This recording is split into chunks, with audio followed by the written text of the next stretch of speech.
जय हिंद जय भारत सभी मित्रों दोस्तों का आपके अपने परिवार study point way to success में बहुत बहुत स्वागत है। दोस्तों आप सभी लोगों के लिए समर्पण जीके की क्लास एकदम निःशुल्क हमारे द्वारा प्रोवाइड कराई जा रही है। दोस्तों आप लोगों के लिए सबसे पहले मैंने क्लास 1 और फिर क्लास 2 उपलब्ध कराई और आज आप लोगों के लिए क्लास 3 को मैं कंटिन्यू करूँगा। दोस्तों आप लोगों के लिए क्लास 1 क्लास 2 और क्लास 3 निश्चित ही आप लोगों ने देखी होंगी और देखना पड़ेगा लोगों को लिए आप लोगों के लिए एकदम परीक्षा में शानदार प्रदर्शन करने के लिए। आप लोगों के लिए मैंने 21 क्लास प्रोवाइड कराने का जो वादा किया है उसको निश्चित ही हम धीरे धीरे पूरा कर रहे हैं। और दोस्तों आप लोग उम्मीद कीजिएगा कि 100% आप लोगों के लिए इन 21 क्लासों को देखकर इतना सारा फ़ायदा होगा कि आप लोगों की जो निःशुल्क जीके की हमारे द्वारा क्लास है वो आपको ऐसा लगेगा कि हमने किसी पेड कोर्स द्वारा पढ़ी है। दोस्तों आप लोगों के लिए हमारे साथ बने रहना और प्यार जताए रहना एकदम आप लोगों के लिए निर्णायक साबित रहेगा, क्योंकि दोस्तों इसमें हमारी मेहनत बहुत ही ज़्यादा आप लोगों के लिए चल रही है। तो उम्मीद कीजिएगा दोस्तों कि मैं आप लोगों के लिए जीके तो रटा दूंगा, मेरे साथ बने रहिएगा अंत तक। तो आज का हम शुरू करते हैं पहला प्रश्न बिना कुछ बात किए हुए और उम्मीद करेंगे कि आप अंत तक क्लास में बने रहेंगे। तो देखिए दोस्तों का पहला प्रश्न आज का ये है कि खाद्य एवं कृषि संगठन का मुख्यालय कहाँ स्थित है। तो देखिए दोस्तों बचे हुए अंतर्राष्ट्रीय संगठन आज हम पढ़ेंगे। क्लास 2 के अंदर मैंने कुछ अंतर्राष्ट्रीय संगठन पढ़ाए थे और आज बचे हुए कुछ पढ़ेंगे, जिसमें हम सबसे पहले देखेंगे बिमस्टेक। ठीक है दोस्तों, बिमस्टेक की बात करेंगे तो बिमस्टेक जो है वो बंगाल की खाड़ी की बहुक्षेत्रीय तकनीक और आर्थिक सहयोग की पहल है। ठीक है, जो बंगाल की खाड़ी के आसपास क्षेत्रों में कार्य करती है। इसकी स्थापना 6 जून 1997 के अंदर होती है। आपको याद रखना है इसका जो मुख्यालय है वो कोलंबो श्रीलंका के अंदर है। कहाँ है? कोलंबो श्रीलंका के अंदर इसका मुख्यालय है। आपको याद रखना है इसमें जो है 7 देश कार्य करते हैं।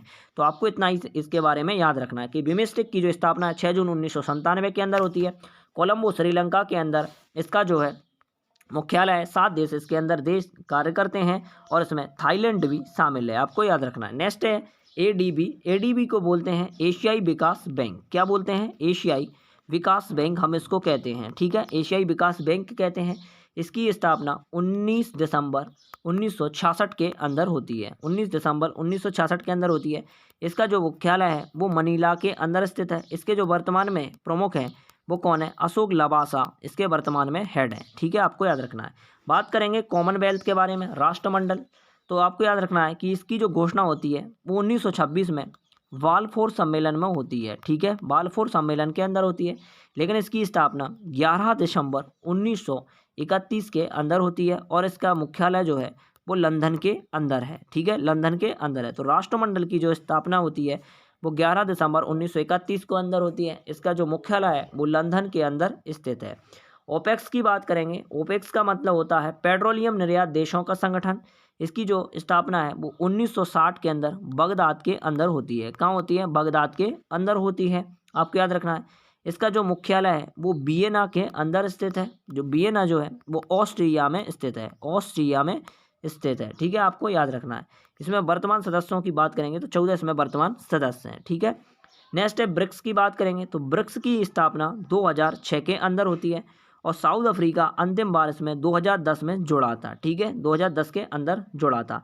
इसमें ब्रिक्स में भारत, रूस, ठीक है, फिर ब्रिटेन, रूस, इंडिया, चाइना, कनाडा और आपको याद रखना है कि साउथ अफ्रीका शामिल है। ठीक है, आपको याद रखना है। फिर आपको मैं बता देता हूँ कि इसका जो बैंक है उसको हम NDB बोलते हैं, यानी कि नेशनल डेवलपमेंट बैंक बोलते हैं। इसकी स्थापना 15 जुलाई 2014 के अंदर होती है। इसका जो मुख्यालय है वो संघाई चीन के अंदर है। आपको याद रखना संघाई चीन के अंदर इसका मुख्यालय है। इसकी जो करेंसी है उसे हम R5 के नाम से जानते हैं, जिसमें आपको याद रखना है कि ब्राज़ील की जो है ब्राज़ील, रूस, इंडिया, चीन इस प्रकार के इसमें देश हैं। तो ब्राज़ील की जो है वो रियाल है, रूस की जो है वो रूबाल है। ठीक है, इंडिया की जो है वो रुपया है। आपको याद रखना है।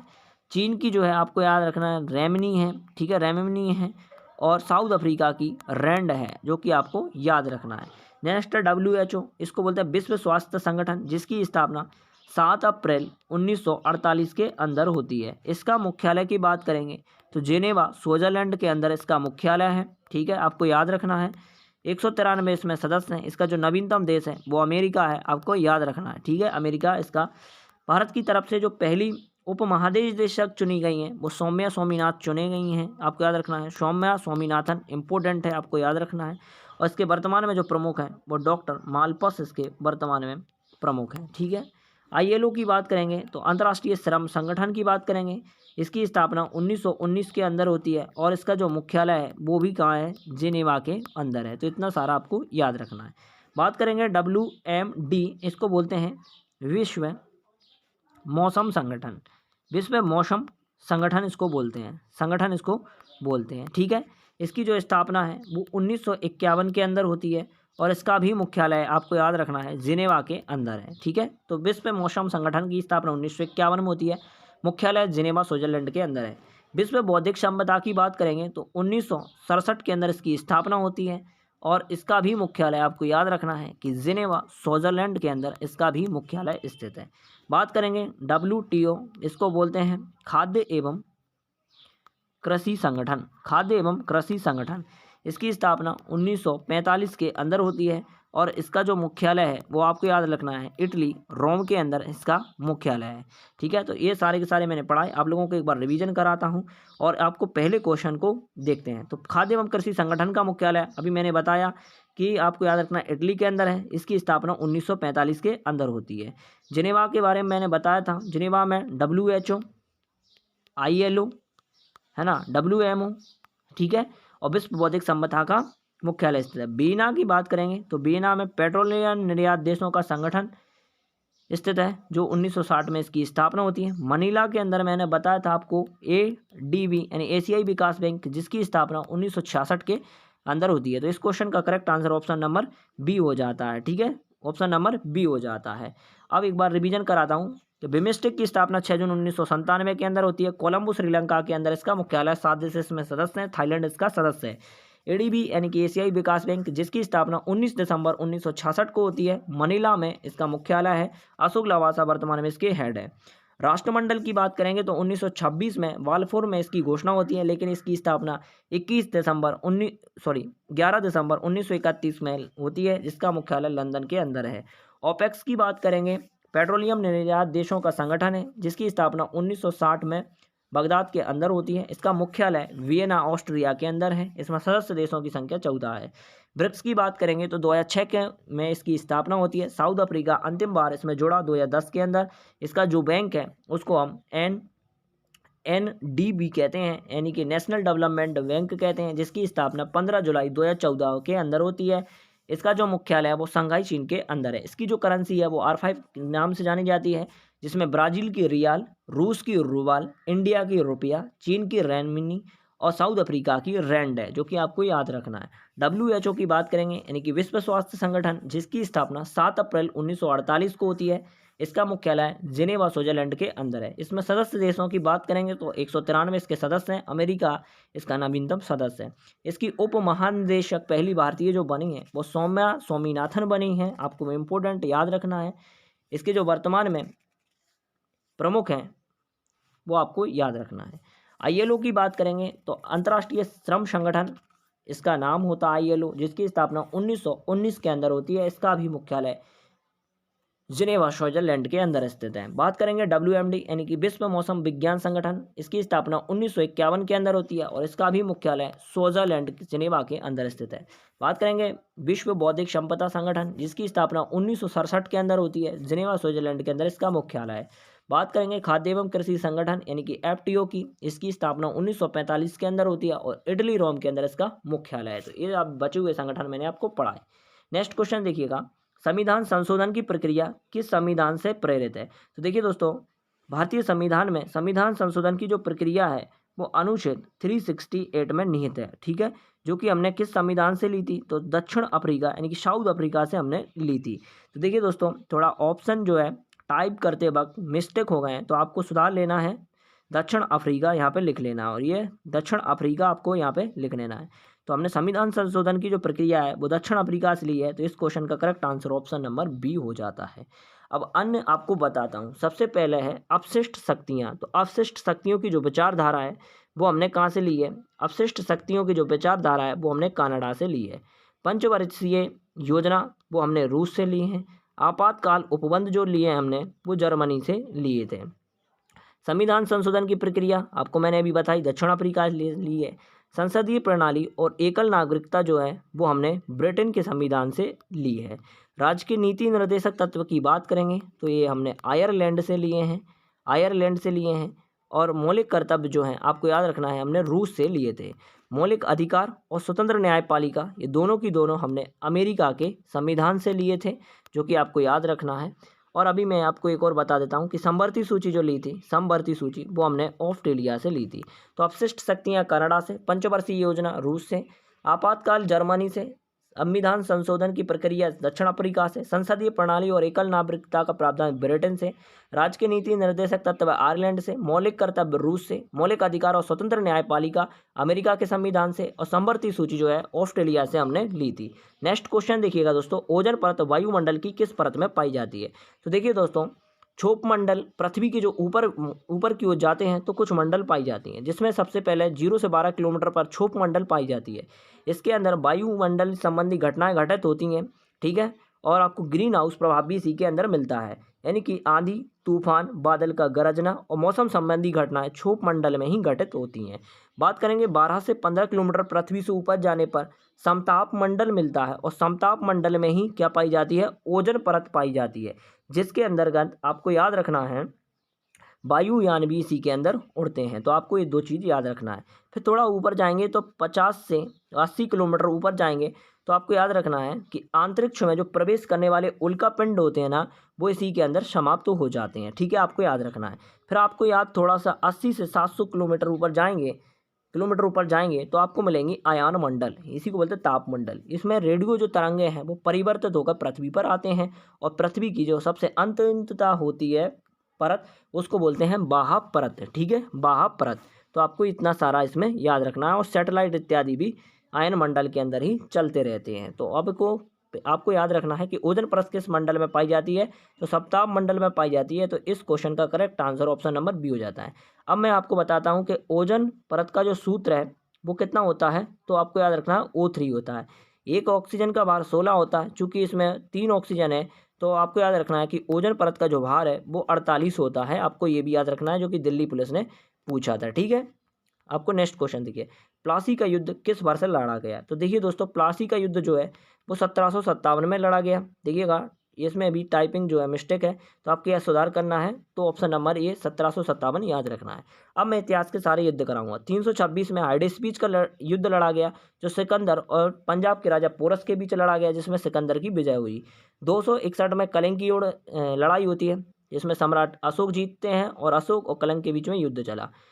1712 में सिंध की लड़ाई, मोहम्मद बिन कासिम ने जो है अरबों के बीच सत्ता पाई थी। 1791 में तराइन का प्रथम युद्ध हुआ, जो मोहम्मद गौरी और पृथ्वीराज चौहान के बीच हुआ, जिसमें पृथ्वीराज चौहान की जीत हुई।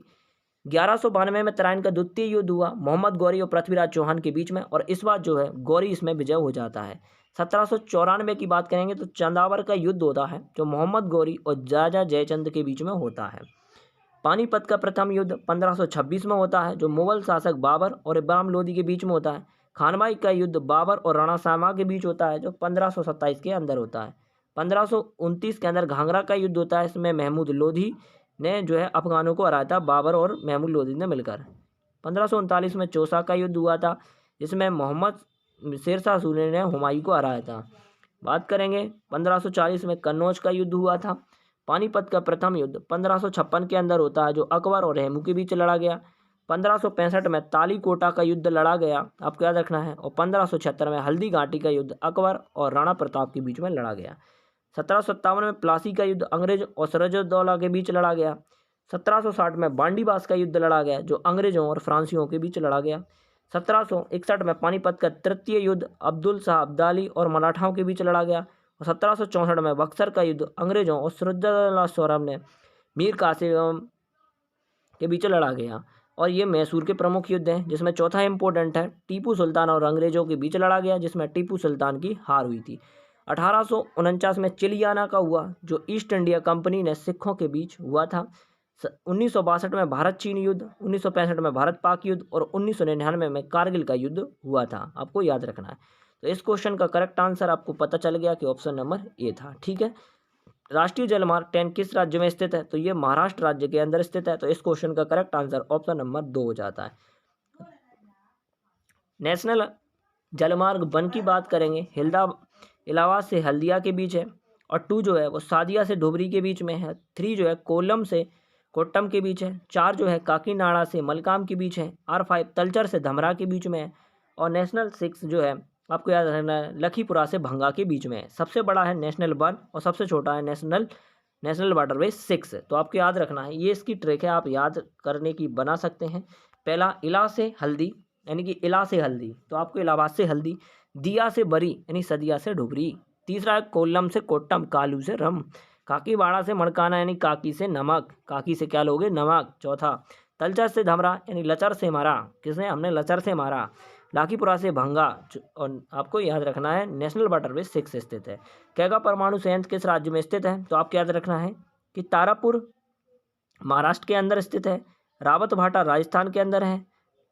कैगा कर्नाटक के अंदर स्थित है, कर्नाटक के अंदर स्थित है। कुड़ुक्कुलम जो है तमिलनाडु के अंदर है, आपको याद रखना है तमिलनाडु के अंदर है। ककरापार गुजरात के अंदर स्थित है। और कलपक्कम तमिलनाडु राज्य के अंदर स्थित है। और नरोरा जो है वो उत्तर प्रदेश राज्य के अंदर स्थित है। तो आपको याद रखना है कि कैगा आपको मैंने अभी बताया, कैगा कर्नाटक के अंदर स्थित है। इस क्वेश्चन का करेक्ट आंसर ऑप्शन नंबर 4 हो जाता है। भारत ने पहली बार एशियाई खेलों की मेजबानी किस वर्ष की थी, तो देखिए दोस्तों, भारत ने जो पहली बार एशियाई खेलों की जो मेजबानी की थी वो 1951 में न्यू दिल्ली के अंदर की थी। ठीक है, न्यू दिल्ली के अंदर की थी। अब मैं सारे के सारे आपको पढ़ाऊंगा, तो इस क्वेश्चन का correct answer option number B हो जाता है। अब मैं आपको पढ़ाऊंगा सारे के सारे ओलंपिक खेल। तो देखिए दोस्तों, ओलंपिक खेल की जो स्थापना है वो 23 जून 1894 के अंदर होती है। इसी दिन हम ओलंपिक दिवस भी मनाते हैं 23 जून को। पहली बार जो खेलों का आयोजन हुआ वो 1896 में एथेंस ग्रीस के अंदर हुआ। कहाँ हुआ, एथेंस ग्रीस के अंदर हुआ, आपको याद रखना है। इसका जो मुख्यालय है वो लुसाने स्विट्जरलैंड के अंदर है। लुसाने स्विट्जरलैंड के अंदर है। वर्तमान में इसके जो हेड है वो कौन है, तो आपको याद रखना है कि थॉमस बॉक्स इसके वर्तमान में हेड है। थॉमस बॉक्स इसके वर्तमान में हेड है। तो 2024 के अंदर अब आगे होंगे, 2024 के अंदर अब कहाँ पे होंगे, तो पेरिस के अंदर होंगे, पेरिस फ्रांस के अंदर होंगे। फिर 2028 के अंदर की बात करेंगे तो लॉस एंजल के अंदर होंगे, लॉस एंजल के अंदर होंगे। और ओलंपिक खेल 4 सालों में एक बार होते हैं। तो ओलंपिक खेलों की जो शुरुआत होती है, इसकी स्थापना 23 जून 1894 के अंदर होती है। 1896 में पहली बार ओलंपिक खेलों का आयोजन एथेंस ग्रीस के अंदर हुआ। लोसाने स्विट्जरलैंड के अंदर इसका मुख्यालय है। थॉमस बॉक्स इसके वर्तमान में प्रमुख है। अगर भारतीय ओलंपिक संघ की पहली महिला अध्यक्ष पूछे तो वर्तमान में PV सिंधु इसकी वर्तमान में अध्यक्ष हैं। 2024 के अंदर पेरिस के अंदर होंगे, 2028 के अंदर लॉस एंजल के अंदर ओलंपिक खेलों का आयोजन होगा। नेक्स्ट देखिएगा राष्ट्रमंडल खेल। राष्ट्रमंडल खेल इसे बोलते हैं कॉमनवेल्थ गेम। इसकी जो शुरुआत 1930 के अंदर हैमिल्टन कनाडा के अंदर होती है। हैमिल्टन कनाडा के अंदर होती है। और आपको याद रखना है कि 22वें जो इस बार हुए थे वो बर्मिंगम, कहाँ होते, बर्मिंगम इंग्लैंड के अंदर हुए थे, जिसमें भारत अपनी 5वीं रैंक के साथ इसमें रहा था। बात करेंगे अगली बार जो होंगे तो 26 के अंदर होंगे। और ये कहाँ पर होंगे, तो आपको पता है मेलबोर्न ऑस्ट्रेलिया के अंदर होंगे, मेलबोर्न ऑस्ट्रेलिया के अंदर होंगे। तो राष्ट्रमंडल खेल जो है आपको याद रखना है कि 1930 हैमिल्टन कनाडा में इसकी शुरुआत होती है, 22वें बर्मिंगम के अंदर होते हैं और 2026 के अंदर मेलबोर्न ऑस्ट्रेलिया के अंदर होंगे। एशियाई खेलों की बात करेंगे तो 1951 में अभी मैंने बताया था कि नई दिल्ली के अंदर इसकी शुरुआत होती है, आपको याद रखना है।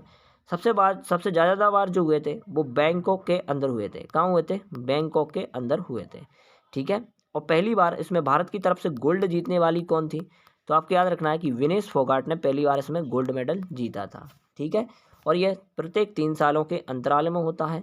और अभी 2022 के अंदर जो हुए थे वो हांगझाओ चीन के अंदर हुए थे। 2026 के अंदर जापान के अंदर होंगे। ठीक है, 2030 के अंदर आपको याद रखना है दोहा या फिर आपको याद रखना है रियाद के अंदर होंगे। तो एशियाई खेल 1951 में नई दिल्ली में इनकी शुरुआत होती है। सबसे ज़्यादा बार जो है बैंकॉक के अंदर पहली बार एशियाई खेलों में गोल्ड मेडल विनेश फोगाट ने जीता था, जो प्रत्येक 3 साल के अंतराल में होते हैं। 2022 के अंदर हांगझाओ चीन के अंदर हुए थे। 26 में नगोयो जापान के अंदर होंगे। 2030 के अंदर दोहा या रियाद कतर के अंदर एशियाई खेलों का आयोजन होगा। बात करेंगे कोणार्क का सूर्य मंदिर किस तट पर स्थित है, तो देखिए दोस्तों, सबसे पहले मैं आपको पढ़ाऊंगा अंगूर बाट का मंदिर। तो अंगूर बाट का जो मंदिर है आपको याद रखना है कि अंगूर बाट का जो मंदिर है वो सूर्य वर्मा द्वितीय के द्वारा बनवाया गया था। सूर्यवर्मा द्वितीय के द्वारा बनाया गया था और ये भगवान विष्णु को समर्पित मंदिर है जो कि कहाँ स्थित है, तो आपको याद रखना है कंबोडिया के अंदर स्थित है। ठीक है। खजुराहो के मंदिर की बात करेंगे तो ये मध्य प्रदेश के अंदर स्थित है, जो कि चंदेल शासकों के द्वारा बनवाए गए थे। किसके द्वारा? चंदेल शासकों के द्वारा बनाए गए थे। इनकी जो विशेषता है वो विशेषता यह है कि ये पंचायतन शैली में निर्मित है। और आपको याद रखना है कि कंदरिया महादेव मंदिर भी यहीं पर स्थित है, खजुराहो मध्य प्रदेश के अंदर। बात करेंगे कोणार्क का मंदिर, तो आपको याद रखना है कि कोणार्क का जो मंदिर है वो उड़ीसा के अंदर स्थित है। कहाँ स्थित है? उड़ीसा के अंदर स्थित है। और ये आपको बता दूं कि यह उड़ीसा आपको पता है कि बंगाल की खाड़ी में है, तो बंगाल की खाड़ी के पास में ये स्थित है। ठीक है। ये 100% सौर ऊर्जा से संचालित होने वाला मंदिर है और इसको आपको याद रखना है कि नरसिंहदेव प्रथम के द्वारा इसको बनाया गया था, जो कि गंग वंश से संबंधित थे और इसी को हम ब्लैक पैगोडा भी कहते हैं। ठीक है, आपको याद रखना है। एलोरा के मंदिर की बात करेंगे तो इन्हीं को हम कैलाश मंदिर भी बोलते हैं, कैलाश मंदिर बोलते हैं। और आपको पता है कि इसमें मंदिरों की संख्या 34 है।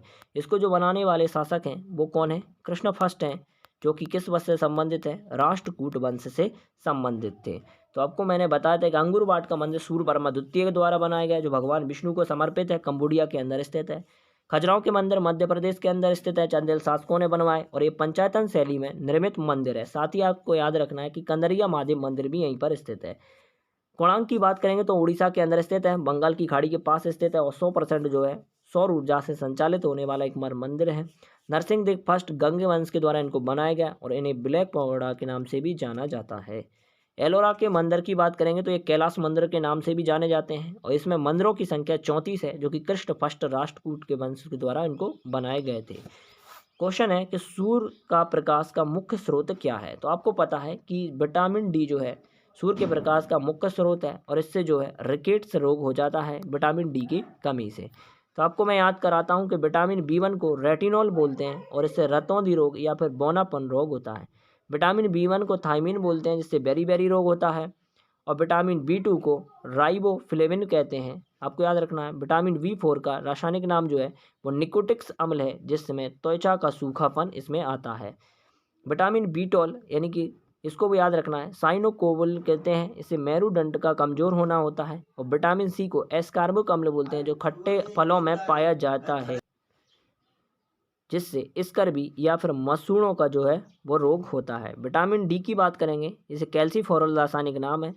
इसका मुख्य स्रोत सूर्य का प्रकाश है और इससे होने वाला जो रोग है इसकी कमी से वो रिकेट्स रोग होता है। विटामिन ई को बोलते हैं टैकोफेरॉल, जो इसकी आपको याद रखना है प्रजनन की शक्ति में कमी इसकी विटामिन की कमी से होती है। तो ये सारे के सारे विटामिन मैंने आपको बताए, आपको याद रख लेना है। नेक्स्ट है अंबुबाची का मेला निम्नलिखित में से किस राज्य में लगता है? देखिए दोस्तों, अंबुबाची का जो मेला है वो असम राज्य के अंदर लगता है। तो इस क्वेश्चन का करेक्ट आंसर ऑप्शन नंबर 4 हो जाता है। अब कुछ क्षेत्रीय त्यौहार आपको बताता हूँ। अंबुबाची का मेला असम में, उगादी कर्नाटक में, ओणम की याद रखना केरल में, चापचारकूटम मिजोरम में, हॉर्नबिल फेस्टिवल नागालैंड में, नोवाखाई उड़ीसा के अंदर और पोंगल तमिलनाडु राज्य के अंदर मनाए जाने वाले त्यौहार हैं। एक बार फिर से याद कराता हूँ। अंबुबाची का मेला असम में, उगादी कर्नाटक में, ओणम केरल में, चापचारकूटम मिजोरम में, हॉर्नबिल फेस्टिवल नागालैंड में, नोवाखाई उड़ीसा में, पोंगल जो है तमिलनाडु के अंदर बनाए जाने वाले त्यौहार हैं। नेक्स्ट क्वेश्चन देखिएगा। अब आपको कुछ प्रमुख बुक बताता हूँ, जैसे पाणिनि की अष्टाध्यायी बुक है, आश्य घोष की बुद्धचारोत है, नागार्जुन की मध्यमिका कारिका है, कौटिल्य की अर्थशास्त्र है, मेगस्थनीज की इंडिका है, विशाखदत्त की मुद्रा राक्षस है, कालिदास की मेघदूत, अभिनय शकुंतला आपको याद रखना है। हर्षवर्धन की रत्नावली और प्रियदर्शनी का इंपॉर्टेंट है। बाणभट्ट की हर्षचरित और कादम्बरी दोनों ही इंपॉर्टेंट है। कल्हण की तरंगिणी है, जिसमें जम्मू कश्मीर का प्राचीन इतिहास मिलता है। बात करेंगे अलबरूनी की किताब उल हिंद है। अब आप कमेंट बॉक्स में बताएंगे, जिनने क्लास 1 ली होगी उनको याद होगा कि इब्ने बतूता की पुस्तक का नाम क्या है तथा यह किस भाषा में लिखी गई पुस्तक है। ठीक है, अब यह मैंने पहली बार नहीं बताया था, लेकिन आज बता देता हूँ कि इब्ने बतूता की जो भी बुक है आपको कमेंट में बताना है, वो भाषा अरबी भाषा में लिखी गई बुक है। ये मैं आपको आज बता देता हूँ, जो कि दिल्ली पुलिस में पूछा हुआ बात थी। अब्दुल फजल की बात करेंगे तो आईने अकबरी और अकबरनामा इसकी प्रमुख बुक है। तो एक बार फिर बताऊंगा, पाणिनि की अष्टाध्यायी, अश्वघोष की बुद्धचरित, नागार्जुन की मध्यमिका कारिका, कौटिल्य की अर्थशास्त्र, मेगस्थनी की इंडिका, विशाखदत्त की मुद्रा राक्षस, कालिदास की मेघदूत, अभिनय शकुंतलम इंपोर्टेंट, हर्षवर्धन की रत्नावली, प्रियदर्शनी का और बाणभट्ट की हर्षचरित और कादम्बरी, कल्हण की राजतरंगिणी जिसमें जम्मू कश्मीर का पुराना इतिहास मिलता है। अल-बरूनी की बात करेंगे कि तो किताब उल हिंद, और आप बात करेंगे अब्दुल फजल की तो आईने अकबरी और अकबरनामा इसकी बुक है। इब्न बतूता की आप लोगों को कमेंट बॉक्स में बताना है, और इसकी जो बुक का भाषा थी वो मैं बता देता हूँ आप लोगों की कि अरबी भाषा थी, जो कि दिल्ली पुलिस ने पूछा हुआ क्वेश्चन था। ठीक है, नेक्स्ट क्वेश्चन देखिएगा कि इसरो की स्थापना किस वर्ष हुई। तो देखिए दोस्तों, इसरो की बात करें तो इसरो की जो स्थापना है आपको याद रखना है, इसरो की जो स्थापना है आपको याद रखना है। तो इसरो की जो स्थापना है वो कब होती है, तो आपको मूल रूप से याद रखना है कि इसरो की जो स्थापना है वो 15 अगस्त, ठीक है, 15 अगस्त 1969 के अंदर होती है। इसका जो पूरा नाम है वो इंडियन स्पेस रिसर्च ऑर्गेनाइजेशन है, आपको याद रखना है, और बेंगलुरु कर्नाटक के अंदर इसका जो है मुख्यालय स्थित है। इसके प्रथम जो अध्यक्ष थे वो आपको याद रखना है कि विक्रम साराभाई इसके प्रमुख प्रथम अध्यक्ष थे। वर्तमान की बात करेंगे तो एस सोमनाथ इसके वर्तमान में अध्यक्ष हैं। ठीक है, एस सोमनाथ वर्तमान में अध्यक्ष हैं। तो आप लोगों को इसरो के बारे में मैंने बताया। इसकी स्थापना 15 अगस्त 1969 को होती है। बेंगलुरु कर्नाटक के अंदर इसका मुख्यालय है। प्रथम अध्यक्ष विक्रम भाई साराभाई थे और वर्तमान में एस सोमनाथ हैं। तो इस क्वेश्चन का correct answer option number A हो जाता है। ठीक है, अब देखिएगा विक्रम भाई साराभाई अंतरिक्ष केंद्र की बात करेंगे तो ये आपको याद रखना है कहाँ पर स्थित है, तो आपको याद रखना है तिरुवनंतपुरम के अंदर स्थित है, तिरुवनंतपुरम के अंदर स्थित है। इसका जो पुराना नाम है आपको याद रखना है थुम्बा प्रक्षेपण, इसका पुराना नाम है, थुम्बा प्रक्षेपण इसका पुराना नाम है। श्रीहरिकोटा की बात करेंगे तो आपको याद रखना है कि ये आंध्र प्रदेश के अंदर स्थित है, आंध्र प्रदेश के अंदर स्थित है। और इसका जो अन्य नाम है वो आपको याद रखना है कि सतीश धवन स्पेस सेंटर इसका अन्य नाम है। अब्दुल कलाम द्वीप की बात करेंगे तो ये उड़ीसा के अंदर स्थित है, और इसका जो नया पुराना नाम था वो आपको याद रखना है कि बिहिलर द्वीप इसका पुराना नाम था। ठीक है, तो विक्रम भाई साराभाई अंतरिक्ष केंद्र तिरुवनंतपुरम में स्थित है, इसका पुराना नाम थुम्बा प्रक्षेपण था। श्रीहरिकोटा आंध्र प्रदेश के अंदर स्थित है और इसका अन्य नाम सतीश धवन स्पेस सेंटर इसका अन्य नाम है। अब्दुल कलाम द्वीप उड़ीसा के अंदर स्थित है, इसका पुराना नाम बेहलर द्वीप है। प्रथम पुरुष जो अंतरिक्ष यात्री थे भारत की तरफ से वो आपको याद रखना है कि राकेश शर्मा प्रथम अंतरिक्ष यात्री थे। प्रथम महिला की बात करेंगे तो प्रथम जो महिला थी वो आपको याद रखना है कि कल्पना चावला प्रथम महिला थी। ठीक है, अंतरिक्ष में जाने वाला जो पहला मिशन था आपको याद रखना है दुनिया का, वो स्पुतनिक 1 था, जो 1957 में यूएसएसआर के द्वारा भेजा गया था। लेकिन भारत का पहला जो संचार उपग्रह था जो भेजा था उसका नाम था एप्पल। ठीक है, आप लोगों को याद रखना है। नेक्स्ट है भारत का प्रथम उपग्रह। तो प्रथम उपग्रह आपको याद रखना है वो था कौन सा, आर्यभट्ट। ठीक है, जो कि भारत ने खुद की सहायता से नहीं भेजा, पर इसमें देखना आपको बताता हूँ कि 19 अप्रैल 1975 के अंदर आर्यभट्ट को भेजा गया, जो कि हमने यूएसएसआर यानी रूस की सहायता से भेजा। और आपको याद रखना है कि इसको हमने कॉस्मोस 3M के द्वारा भेजा, कॉस्मोस 3M के द्वारा भेजा। भारतीय भूमि से प्रक्षेपण जो किया गया था वो आपको याद रखना है कि उसका नाम था रोहिणी, जिसे हमने 18 जुलाई 1980 के अंदर भेजा गया।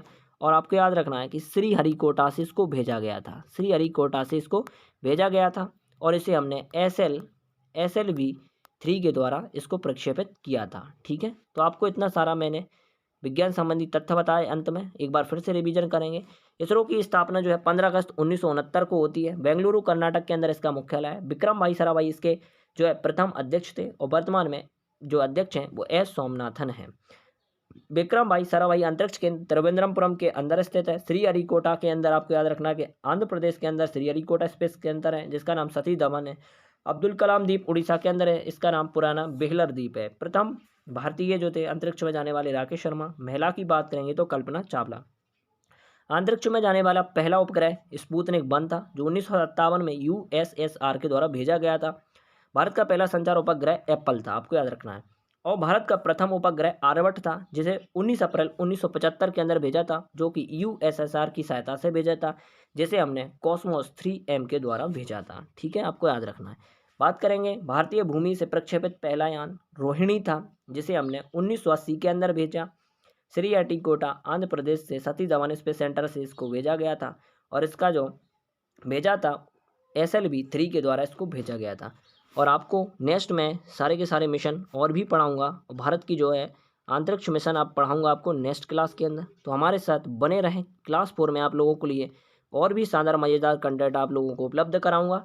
और देखिए दोस्तों, उम्मीद करेंगे कि आप लोगों को ये क्लास पसंद आई होगी। तो देखिए दोस्तों, अगर पसंद आई ये क्लास तो हमारे चैनल से जुड़ जाओ, ताकि आप लोगों के लिए हम ऐसे ही क्लास लाते रहें। तो ये थी हमारी आज की क्लास नंबर 3। और अब उम्मीद करेंगे कि आप लोग हमारे साथ बने रहेंगे और आप लोगों के लिए निश्चित ये क्लास एकदम रामबाण साबित होगी। और आप 21 क्लासों के अंदर लेने के बाद आप अपना स्कोर किसी भी मॉक टेस्ट, किसी भी प्रतियोगी परीक्षा में मिलाकर देखना, निश्चित ही आपको बेनिफिट होगा। तो हमारे साथ जुड़े रहने के लिए सबसे पहले आप लोगों का बहुत बहुत धन्यवाद। और आप हमारे साथ ऐसे ही बने रहें। तब तक के लिए नेक्स्ट क्लास में मिलेंगे। तब तक के लिए जय हिंद, जय भारत।